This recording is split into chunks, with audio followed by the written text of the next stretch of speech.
Hi everyone, this is Michelle for Expat Life Mexico and Casa ELM. Both are .com, so feel free to check us out. Today I'm going to talk to you about shipping things to Mexico. But before I get into that, I just want to explain a little bit about what we do, what we are. I've lived in San Miguel de Allende, which is located in central Mexico, and for the last almost 5 years I've had tons of experiences with living here, moving here, speaking and helping others who are interested in moving here. And as this space with us in it continues to grow, it has been my purpose and pleasure to share my experiences with you. Sometimes I can do that on Facebook, sometimes by email, other times we are in touch with people. But I want to talk about briefly the services that we offer are relocation strategy sessions, which can be booked at expatlifemexico.com. In addition to that, we have relocation tours that are about a week long, and it includes so much information. You can find that description in the description box below. You can click on the link that will bring you to Casa ELM events, and there you'll see a list of what's included in that week-long tour. If you have been here multiple times and have not subscribed yet, please subscribe. If you enjoy this video, smash the like button. And if you want to be notified when new videos come out, please go ahead and hit that notification bell to get an email that says when one of my new videos or if I go live comes out. Now, let's get into shipping. So, a lot of people ask about whether or not should I ship or should I not. I always tell people shipping all your things, and it could be some of all of your things or all of your things, or you've downsized and now you're trying to decide what do I need in Mexico. I always say it's kind of a personal choice. So anything I share with you from here forward is going to be talking about my experience and what I did and why I did it. I think that we have to think about our personal situations and whether or not this is something that makes sense for us, right? Do I ship or don't I ship? Which one is right for me? Now, I'll talk about my personal experience, but before I do that, I just wanted to say that it really feels to me like a choice that should be made for yourself. It should be a choice that is made in your family unit, if you're married or if you have a partner or if it's a single mom with a child situation. I really think it's something that you have to think about, and how much stuff are we talking about, right? Is it worth it? Sometimes it is. I shipped our things and I really feel like it was worth doing that. The cost of shipping can be expensive, but it all again depends on you. Now, when I say that, this is what I mean, okay? When we made the decision to move to Mexico, it was choppy. You know, I wasn't sure, do we just rent a space that's furnished, fully furnished, or do we start from scratch, which means selling and getting rid of everything you own and everything you have in the country that you're moving from to get to Mexico? Do you just ditch it all, right? There are people who do that. And I think, again, it all depends on you. It depends on the chapter of your life that you're in. It depends on, you know, do you care about your stuff as much as I cared about my things? A lot of my things were attached to experiences that I had in the past through travel, things that I had, furniture pieces that I had when I lived in Connecticut, but those pieces were shipped from Europe. So it all kind of depends on your thing. So I don't think there's a right and wrong answer. I think that it all depends on you. So basically, the reason I'm saying this is because when you move to another country, if the space is already furnished, the questions you have to ask yourself are, one, how much rent do I want to pay? or am I buying the space? And how much more is it costing me to have the furniture already there? If it's within your budget and it's also your style, whether or not you look at a space and you say, okay, this is semi-furnished or fully furnished and it's to my liking, I have to do nothing because that's what I want. I want to do nothing. Or is it semi-furnished and I can now make it my own? How long am I going to stay in this space? Am I planning to live in this particular city indefinitely? So now I'm attached to a lease for 1, 2, 3, 4, 5 years, or I intend to be here for a long period of time, and I just want to not have to deal with buying or shipping things. Then furnished, fully furnished, ditching everything is probably for you, right?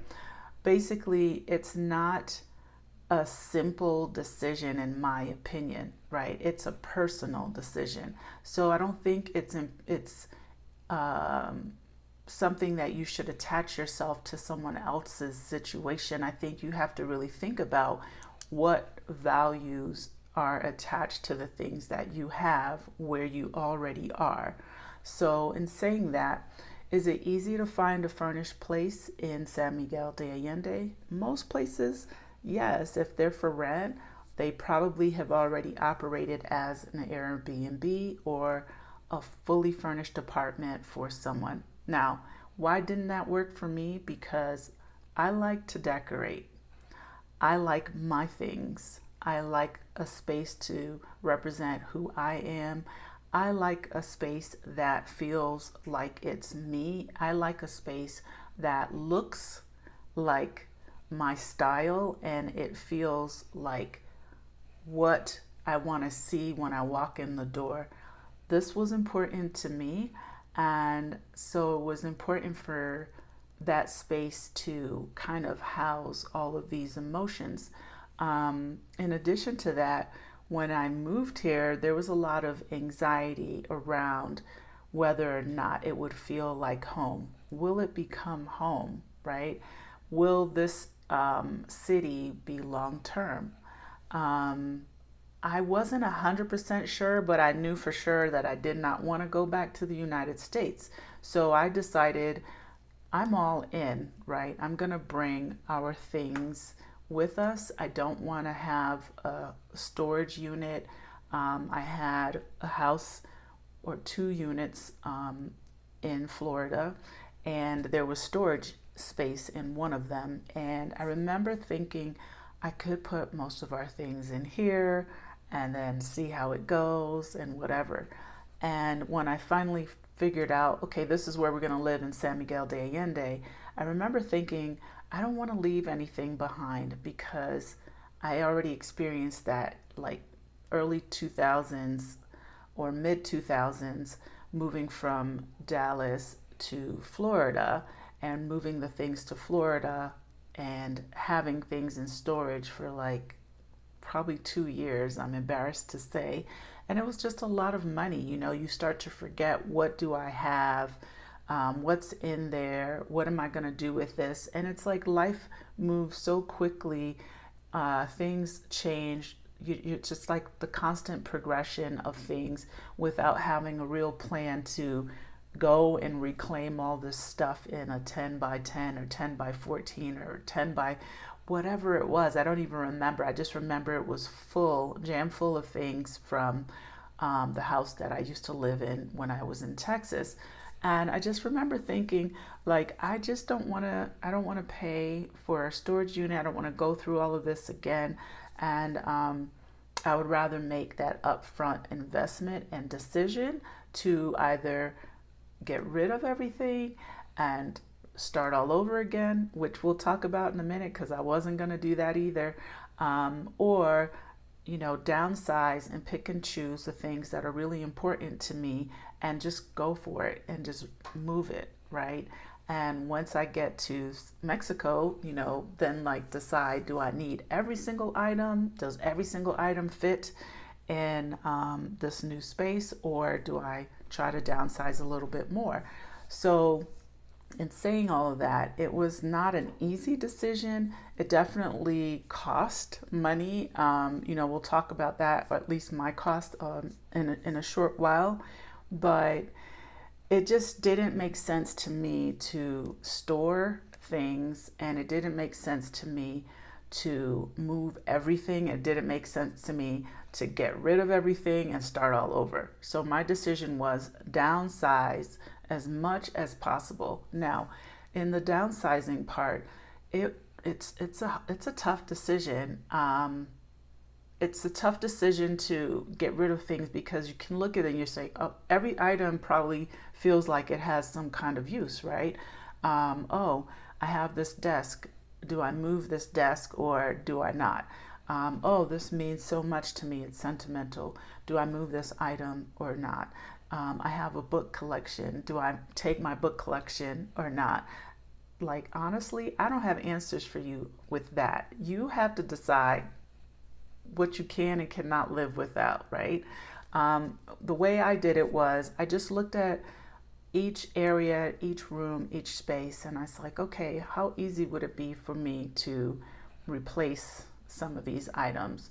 For example, this is a small example, but moving my bed. I decided to move my bed because I like my bed and I like my mattress and I invested money in it, and I did not know how easy it would be for me to buy something similar that I actually love. There's a lot of furniture that's handmade here in San Miguel, and I'm sure other parts of Mexico, carpenters that will carve and create, metalwork specialists that will carve and create and make whatever your mind can come up with. But personally, I didn't want to deal with that. I really did not feel that I wanted to deal with that. And I'll explain that a little better. I have literally built spaces in the United States and also in Mexico, and it was a lot of work. And I thought, okay, if I'm working with even 2 local vendors to create things for me, how long is it going to take? What is it going to look like? What's the outcome? When I moved to San Miguel, I did not move with a vehicle. People ask me, did you bring your car? No, I did not bring my car. I didn't have any intentions of even having a car initially. With time, that changed. We'll talk about cars and vehicles in another video, but I just knew that I wanted to be able to get here, have our things, and it look like the home that I used to live in when I was in the United States. And when I say look, I don't mean just design and decor, even though that's important to me.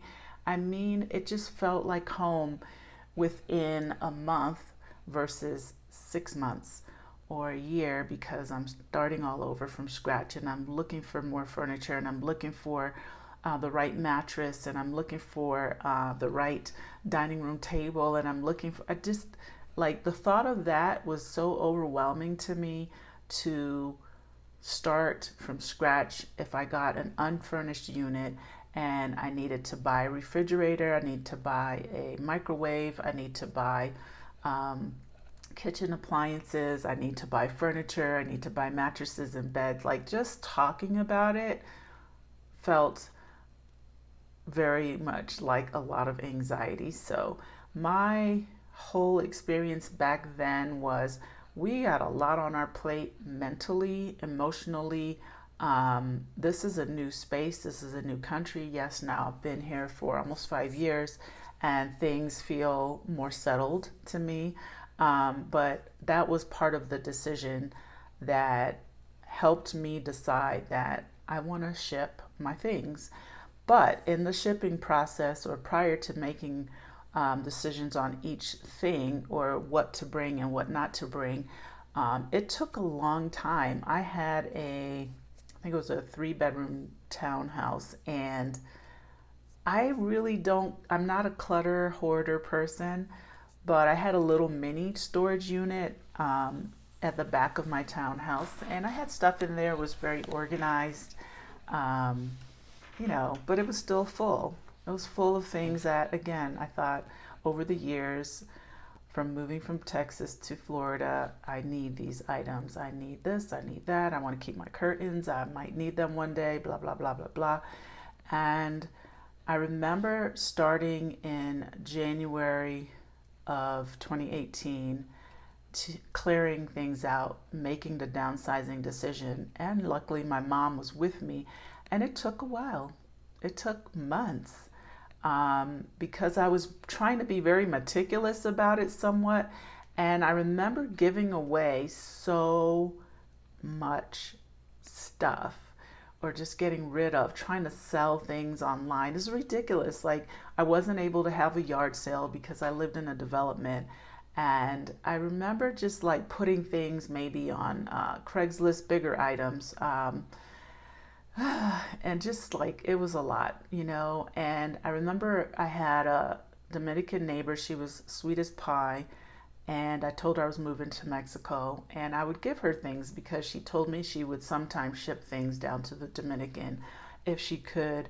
And also, her and her sister and friends, they would have their yard sale across the street at a church parking lot. So they had to lug everything over there. So I was like, you know what? Here, take it. And I dropped so many things off at World Thrift in Florida, which is really a cool, ginormous thrift store with furniture and books and everything you can think of. It's humongous. And I just, you know, brought things to them when I could, brought things over to churches that were taking donations, you name it. And it just felt endless for just like me, one person and my child. It was just like, where did all this crap come from? So it's amazing how much we accumulate and how much we hang on to. And it does become a bit of a burden. So in saying that, I was able to really just start downsizing, get rid of things. And I remember I reached out to a company called Golden Bear International. The owners, Mario, and his nephew, they, Louise, they are basically the ones who operate this company. And they were super responsive. He spoke English. And, you know, he was telling me how they kind of go about measuring for how the weight of how they get the items to Mexico. So I didn't really know, how does this work? Do we have to pay taxes? There's a lot involved with this process, right?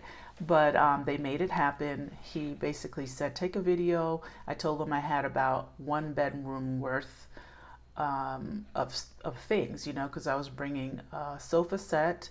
I had, I think I had end tables. I can't remember. Or no, I had a coffee table. I sold the end tables. I had a coffee table. I had my bed in terms of big bulky items. And then I had this armoire that I should have just left it in the United States. It was so freaking heavy, ridiculously heavy. And I had to pay for every pound that was being shipped to Mexico. So they gave me like an estimate based on what they thought the weight of all my things were. So then I got real zealous, and I was just like, oh, okay, I'm gonna need you know, stand-up fans because it's hot, and I'm going to need heaters because when it gets cold in the winter, I'm gonna need these in my bedroom, not realizing that Mexico is a 120 voltage situation, and my heaters, my little plug-in space heaters that pump out heat, 220, which tripped the electricity out. You can see that in a whole nother video at some point. But the point is that, you know, doing research for every single item is not possible. Like, what do I need? So that's why I started doing these video series. I'm just talking about my experiences, and I hope they help you. But in saying that, I bought kitchen appliances that I didn't even use in the United States. And, you know, it was just like, why did I buy air fryer? I know a lot of people use air fryer. I don't use air fryers. Why did I buy a hand mixer? I don't use that. I use a cake one for when I bake, which is rare. What else did I buy? Of course, I needed an espresso machine, which, by the way, no longer works. But I didn't realize that you can get all this stuff here. I didn't even know there was a freaking Costco's less than an hour away from where I live. So that's why I'm here to share all of that with you. So back to shipping. I thought I was just doing the do. I packed all of my items up in like these plastic, giant plastic Tupperware boxes. I neatly packaged everything, taped them up because I was like, I can use these when I get to Mexico. So I tried to put as much as I could in what I already had. So I had several of those giant plasticware with the top, and then I meticulously taped them. And I decided, okay, I'm bringing a bed, I'm bringing my armoire, I'm bringing some of Micah's furniture. It wasn't a lot. I'm bringing my sofa set, I'm bringing carpets. You need carpets, okay? They're hard to get here at a decent price. So if you are shipping, get the things like that you really love, designs that you really love. It's just harder to find those here, in my opinion. Quality at a decent price. That's my 2 cents, because they have carpets, for example, at Costco's, the rollout ones, but they just feel really cheesy. I don't know. I don't care for them. And Costco's usually has like really good quality, but for some reason there's certain things here that are just harder to get and find. Now, if you're into the cowhide, where it's like the cow skin and whatever, you can find that in abundance in Leon, which is about an hour and a half away from San Miguel de Allende. That is the leather capital around here, maybe in Mexico. You can find that, but that's not my style. I've tried to find some other things, and it's not my style. And if you want to pay a lot of money, you can get whatever it is that you want. I just want to stay within my, TJ Maxx, Marshalls, Amazon.com budget. That's where I'm trying to be. So in saying that, when I started doing all this stuff, I thought, okay, I'm going to have a hard time finding kitchen appliances and this and that. And it really wasn't that difficult to find those items here.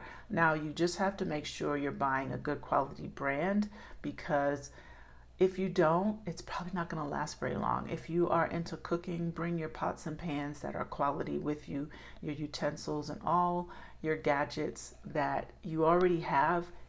I say bring it with you because it's not so easy to find. If you have art, fine art, you can find fine art here, but why start all over, right? Doesn't it make sense to just ship it? Ship your curtains, ship your sheets. Remember the bed sizes are different here, a little bit different in Mexico than they are in the US. So king is different. Queens are different. Individuales, which is what they call here. Twins, those are twins. The sheet sizes and the shapes are different. So if you are shipping your bed, bring your sheets with you. Bring your down comforters with you. If you're living in San Miguel de Allende, you're going to need them. It's kind of chilly. I already did a video on that. So the process to ship. Now, let's talk about this for a minute. So again, this is why I'm here to help, because I wasted money buying plane tickets and just kind of thinking like this is how things are going to play out. And they didn't. They did not play out that way. I went 3 times to the Miami consulate, and apparently if you are shipping things into the country, you need to have and show a temporary residency approval at least. Now, this probably has changed, and I probably don't have it 100% accurate, but if you bring things in with your name on it, you're supposed to show that you have residency in Mexico. If you come in with a car, I believe you have to show like, I have temporary residency, this is why I'm moving some things, or I have permanent residency. Then you can bring a list of things. You have to have an itemized kind of inventory type list of what your things are. And if you're driving in, or if the shipping company is bringing it in, they'll give you more details. So like I said, I used Golden Bear International. I had some struggles with them. Sorry, Mario. I really love Mario and his family, but I didn't, all my stuff didn't come. I'm just going to say it straight. There were a couple things that did not make it. I couldn't even tell you because once again, it was, I had a lot of items, but there were a few things that I was just like, okay, where's this? What happened to that? Luckily, he was honorable enough and took a big chunk off of my final balance, and I'm appreciative for that. Many people have used Zoomalo. They've gotten a great, review about their services. I don't have any personal experiences with them. These are the two shipping companies that I know bring things to San Miguel, and I believe they can ship items if you want to move from San Miguel back to the United States, or you want to move from San Miguel around Mexico to another location in Mexico. So Golden Bear International and Zoomalo, both companies provide shipping. There are other shipping companies out there, but these are the two that I am familiar with, and these are the two that I know people have used. I've used Golden Bear and others have used Zoomalo, so these are the two companies. Now, you got to do your own homework and your own research. I am not getting paid by them. I'm just talking about personal experiences today. So with shipping things internationally, my understanding was very different than when you ship things within your home city, state, or country. They had to wrap it a little differently. I think that it was overdone and it added more weight to my things. This is my 2 cents worth again. I didn't think all of the wrapping was necessary, but they brought in professional people to kind of wrap things the way that they're supposed to. They had like boxes that were really special for items rather than, wrapping a TV in the giant blue, not tart, but, the soft shipping kind of cloth and material or whatever. They put things in boxes and really bubble wrap them properly. So that was the experience that I had. Now, the price went from being $7,000 to $8,000 to ship that, which I thought, okay, you know what, to bring the things I want that probably are worth way more than that. And also my time and being haggled and hassled to death trying to replace them was worth it. At 7,000-8,000, I was like, yeah, this is worth it. I'm glad to pay that amount to have my things in the next month, no problem. So, they drove away in their truck with my items. And what happened next is the truck is weighed at a weighing station without your things, and then they go to a weighing station after and they reweigh and they can tell, like, okay, this is how much your stuff weighed and this is how much now it really is going to cost. So that cost almost doubled. So we went from a $6,000, $7,000, $8,000 quote to $14-ish thousand. In retrospect, I still think that that's not bad to have sent the things that I needed internationally. I want to jump back one step. So when I was planning what to bring and I downsized, then I started upsizing again because I was like, oh, I need, like I said, I was adding the appliances in. I need this, I need that. So I started adding the ceiling fans. I added the stand-up fans, the heaters, other items from Costco's. So I then started adding new items because I thought, well, I might as well get them because I'm already paying for shipping and I don't want to go looking for this stuff when I get to Mexico. So yes, those little minor things kind of added up a little bit, but I had like a living room full, and my living room was a decent size of my items of what I wanted to bring with me, including decorative things, curtain rods, and you name it, some art that I had. And then my bedroom. So I had one bedroom full, my master bedroom, of my stuff and Micah's stuff. And then downstairs in the living room was kind of like, okay, here's the kitchen stuff, my kitchen table, and blah, blah, blah. Well, when they went to weigh everything and he told me like the new price, I was just like, seriously, what in the bejesus? Why is it so much more? Like this is not, in my opinion, this is not how you do business. Like you have to have a better way or better system. What it is, I don't know, but you have to have a better way, a better system of giving a closer, accurate estimate to people. Yes, I added stuff, but I definitely didn't add $7,000 more in weight, you know? So it was a little bit of like, back and forth, but we worked it out. And then of course, I was just excited to get here to San Miguel, and I was super excited for my things to arrive. And when they did, I was just kind of like, okay, this looks a little light. So, what's my recommendation? My recommendation is seriously itemize every single box of things that you have, right? Number them or make them do it and let them give you a list.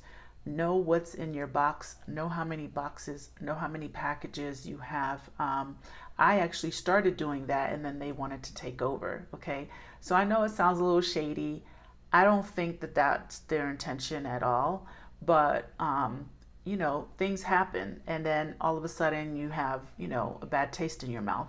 So my point simply is that, take better control of the situation by being there. I forget why, but I wasn't physically at the house. I don't remember. I think I had like a major issue at my house that was my rental units, and I had to be there for the insurance adjusters and whomever that day.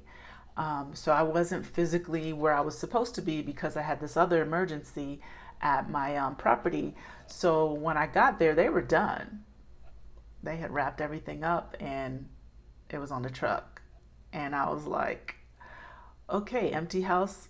All right, everything's done. But when my items arrived in Mexico, I realized that they had overwrapped things. Like they wrapped things that were inside of a drawer that was wrapped in paper, the exterior, and all the little items. And I was like, this is ridiculous.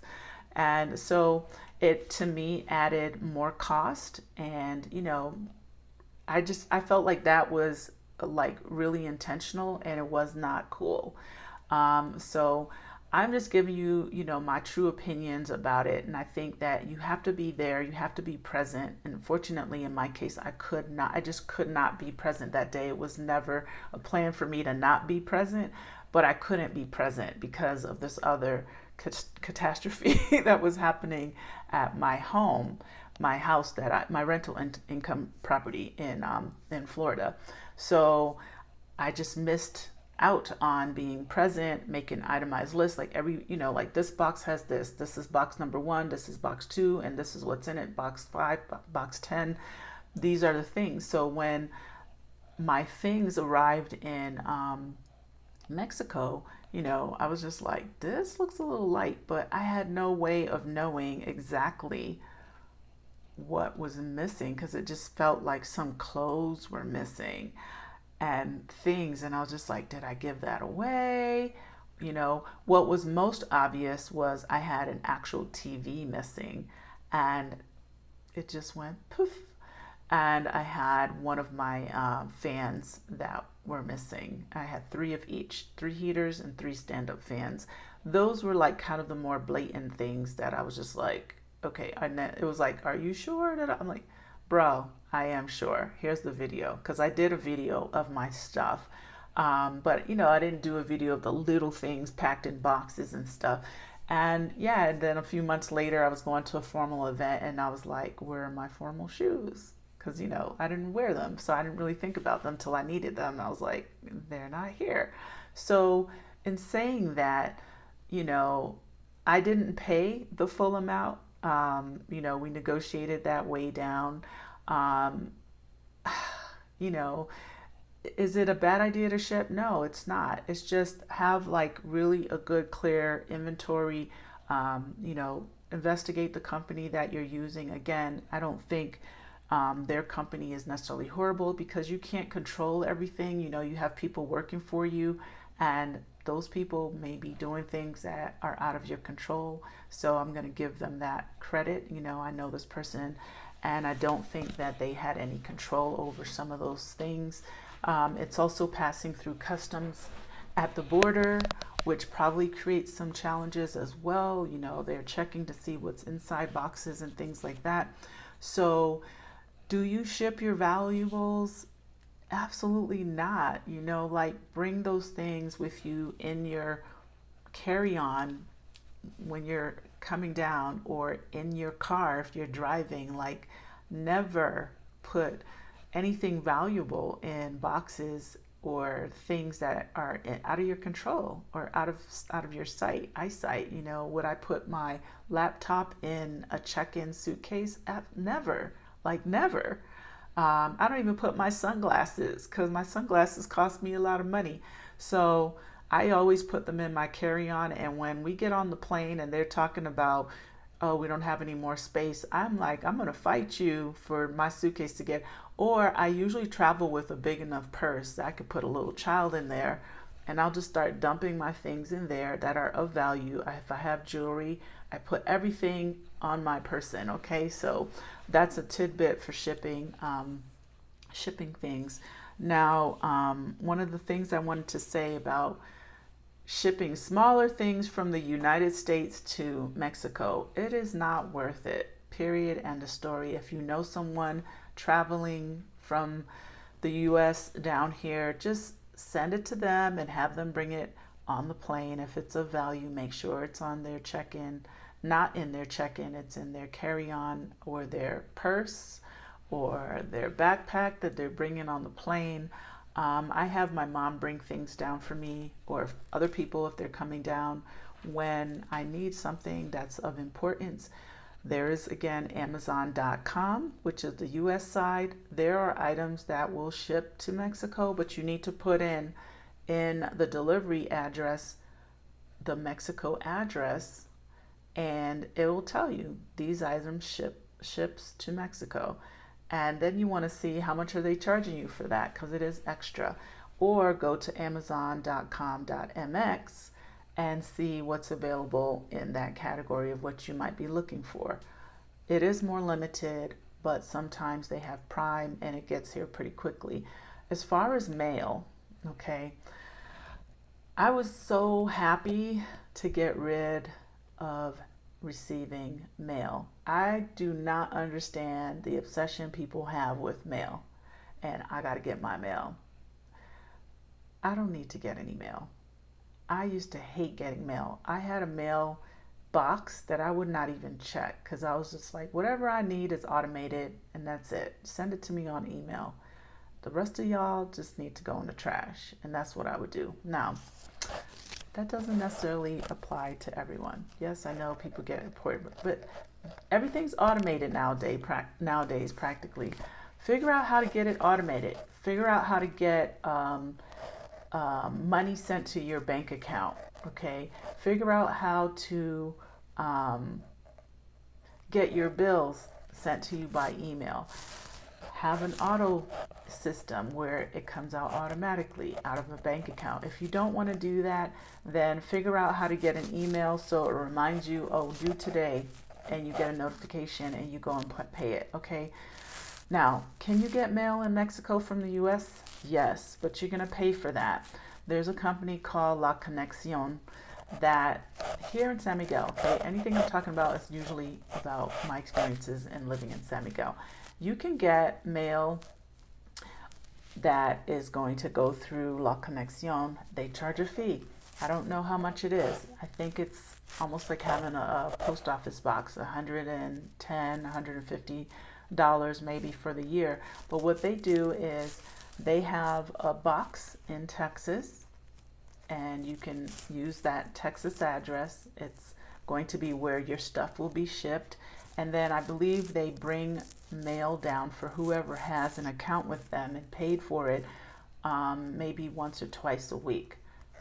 And then you go to their location in Central. I think they have two, and you pick up your stuff. So if you really like, let's say you have a subscription to, I don't know, the New York Times or Wall Street Journal, because you just have to have that, and you want it in writing, and you want a black and white paper that you can hang on to and read, whatever it is, or you have some other important things that just have to be sent to you by mail, this is the way to do it, right? I think they'll do larger items. I'm pretty sure you can ship to that address in Texas, but you're going to pay for it. If you need to ship and send things by FedEx, DHL, or anything like that, it can be done, but it costs money, okay? I've had people overnight, and it doesn't come overnight. It says overnight, and it'll tell you it'll get to Mexico tomorrow at whatever time. It doesn't. Never. It never does. Okay, it's going to take probably 2 or 3 days. For the overnight feature is probably going to be 2 or 3 days, and you're going to pay for it. The letter sizes, I believe, start at $75 US for the little letter size envelopes. Now, if you need a bank card in a haste or emergency, I'm going to give you a tidbit. And this is, again, still in line with shipping.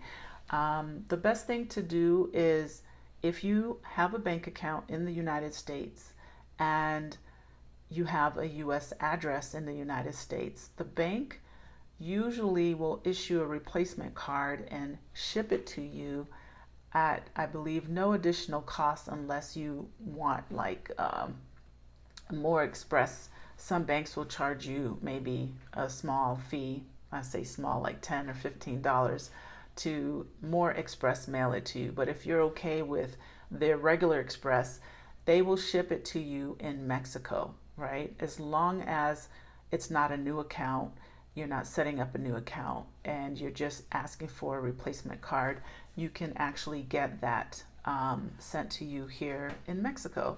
And I know this because it's happened to me, and it's happened to me in other countries over the years that I've traveled. If I lost something, it doesn't happen often, but I've experienced where, like for example, E-Trade, and most recently Charles Schwab, will send a card. I know people that have requested it, and it's pretty efficient, you know, providing the address you give them in Mexico has the ability to receive things. Now, one of the services that I know is offered locally is formerly was Smart Space, owned by Stephanie, and now it's called, I think, SMA Espacio. Same location in San Miguel, and they are able to receive packages and mail for you, and anything important that might be shipped via DHL, FedEx, or UPS. They can receive those things for you. So yeah, let me make a note to put Espacio in the description so that you can sign up for that and maybe use that service. If you're not really in a place where you feel comfortable receiving something important like that, that would be the ideal situation. What else about shipping? I feel like I covered it all. So as I said, Zoomalo and Golden Bear, those are the two companies that I know of that I recommend. There's probably others. If there are, feel free to drop them in the comments box. If you have any questions at all, please feel free to drop that as well in the comments box. I hope this information is helpful for you. I think I covered everything. If I forgot anything, feel free to ask. And again, if you watched this to the end, please, and if you haven't, hit the like button, subscribe to my channel. Again, I'm Michelle for Expat Life Mexico, and I'm here to take this almost 45 minutes of time to share my experiences with you. This series is really called The Untold Stories, and information that I think is pertinent and relevant to all of us.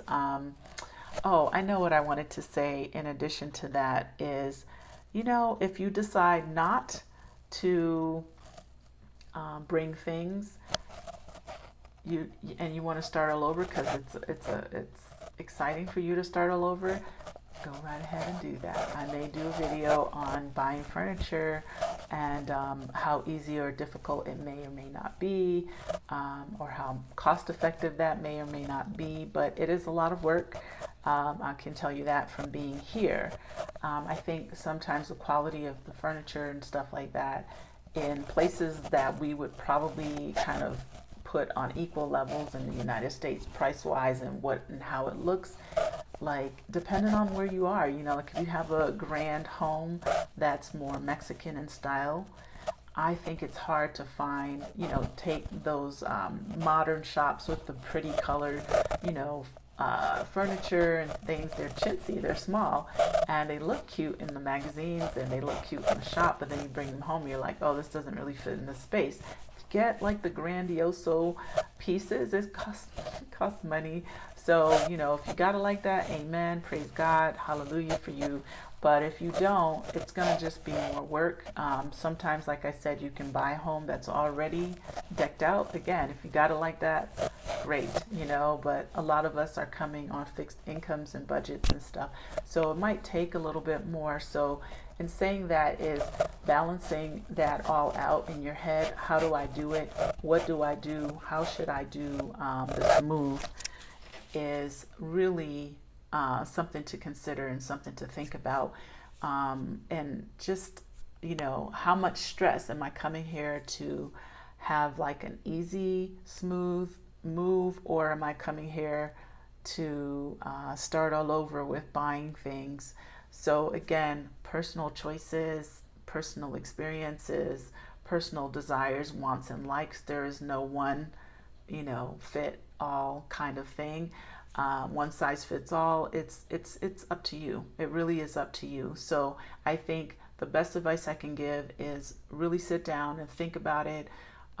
Think about your situation. Think about, am I, you know, do I want to be there long term? Do I want to move around? Do I want to have the freedom? And if you want to move around Mexico and you're not sure, yeah, put your things in storage maybe for a little while, but have a plan. Have a plan. Don't waste your money. Don't spend money here in Mexico renting a space and then money over there renting space to hold your stuff for a long time. Just think about, you know, what could I do with this freedom, financial freedom and burden of not having to deal and think about that with a shorter term plan. Okay, again, hit the subscribe button if you've got any questions. If I missed anything in this that you really want to know about, feel free to drop it in the comments below. Thank you again, Michelle, for Expat Life Mexico. Ciao, till next time.